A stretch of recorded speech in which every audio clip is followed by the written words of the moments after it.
신앙인은 누구나 약속의 말씀 성경을 기준으로 신앙을 한다. 계시록 20장 12절의 심판도 이 책의 말씀으로 심판하게 된다. 해서 가감하지 못하게 하셨다.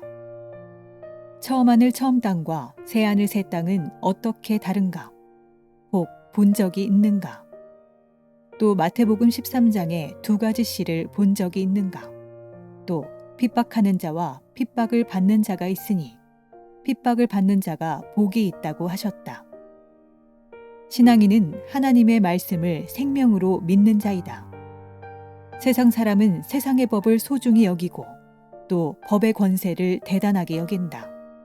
하나 하늘의 법은 세상의 법보다 더 위대하다.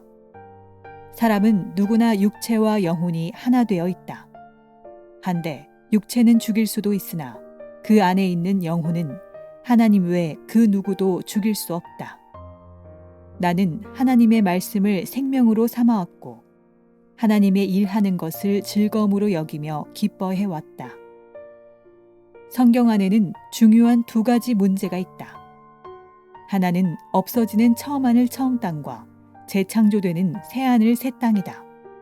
그리고 또 하나는 하나님의 씨와 마귀 씨이다. 먼저 처음 하늘 처음 땅이 없어지는 것은 히브리 8장 7절로 13절 같이 부패했기 때문이며 새 하늘 새 땅 창조는 하나님이 미리 계시록에 약속하시고 약속대로 창조하신 것이다. 이 창조를 보았는가? 다음은 두 가지 씨이다. 하나님의 씨와 마귀의 씨. 이 두 가지 씨가 예수님 밭에서 2000년간 같이 자라왔다. 하나, 예수님이 재림하실 때 하나님의 씨로 난 자들만 추수해 가고 마귀 씨로 난 자들은 자란 밭에 남겨두셨다. 해서 추수 때 두 가지 씨의 실체를 알게 된다. 우리가 예수교 안에서 신앙을 하고 있으나 이 예수교 안에는 두 가지 씨가 같이 자라고 있었다. 사실이 이러하지 않은가? 추수 때 추수되어 간 자들이 있고 추수되어 가지 못한 자들이 있다. 추수되어 가지 못한 자들이 추수되어 간 자들을 핍박하고 있다. 이 두 가지 존재 중 누가 하나님의 아들들이고 누가 마귀의 아들들이겠는가? 예수님은 마태복음 13장에 두 가지 씨로 하나님의 소속과 마귀 소속을 알게 하셨다. 해서 요한복음 10장 35절에 성경은 패하지 못한다 하셨다. 새언약 계시록은 하나님이 이루실 설계도이고 이룰 때는 가감없이 계시록대로 다 이루신다. 계시록 성취 때 하나님은 하나님의 씨로 난 자들을 추수하고 인쳐서 12지파를 창설하셨다. 그곳이 어디인가? 신천지이다. 와보라. 이는 진실이다. 약속하신 계시록대로 창조한 것이 새하늘 새 땅 곧 신천지이다. 해서 하나님과 천국이 신천지에 임해 오시는 것이다. 하여 하나님의 씨와 마귀의 씨의 결과는 천국과 지옥이다. 약속하신 신약 성경대로 이룬 것을 보고도 믿지 않는 자는 가짜 신앙인이다. 예수님은 초림으로 오사 구약을 이루셨다. 하나, 당시 거짓 목자들은 거짓 신에게 사로잡히어 예수님을 믿지 않고 도리어 핍박하였다.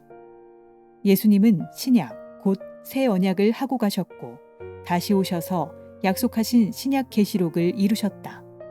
하나, 이때 또 초림 때같이 거짓 목자들은 이를 믿지 않고 신약의 약속의 목자를 핍박하고 있다. 예수님은 온 세상을 심판할 능력을 가지신 분이다. 오늘날은 계시록을 다 이루신 후 천하를 심판하실 것이다. 어떻게? 노아 때 같이. 그러함에도 안 믿을 것인가? 개신교 목자들이 바라는 것은 무엇인가? 예수님은 계시록을 약속하시고 그대로 이루셨다. 한데 이룬 것을 보고도 왜 안 믿는가? 믿지 않는 자들은 밤이며 소경들이요 귀머거리들이다. 만일 하나님의 씨로 났으면 믿었을 것이다. 새하늘 새 땅 곧 신천지는 마치 도장을 찍은 것 같이 새 언약 계시록대로 창조되었다. 와서 확인해 보라. 이를 보고 믿으라 하신 것이다. 개신교는 하나님과 말씀이 떠나셨고 신천지에는 하나님과 말씀이 함께 하신다. 해서 오직 신천지에만 구원이 있다. 아멘.